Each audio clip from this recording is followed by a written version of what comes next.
Pronto, aí a água que eu coloquei a batata, né, com colorado, vou colocar agora tomate, cebola, pimentão.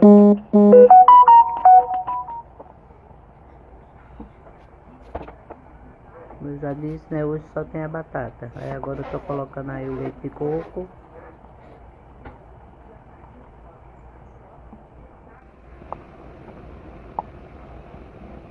Pronto, aí quando começar a ferver, aí eu coloco, ó, tá pronto, tá fervendo, aí eu coloco o peixe. Aquele peixe que eu dei uma selada. Pensa num cheiro bom. Pronto, aí coloco o peixe. E é isso, tá pronto.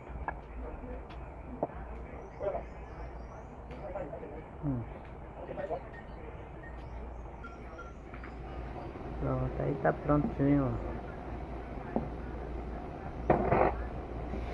Daquele modelito.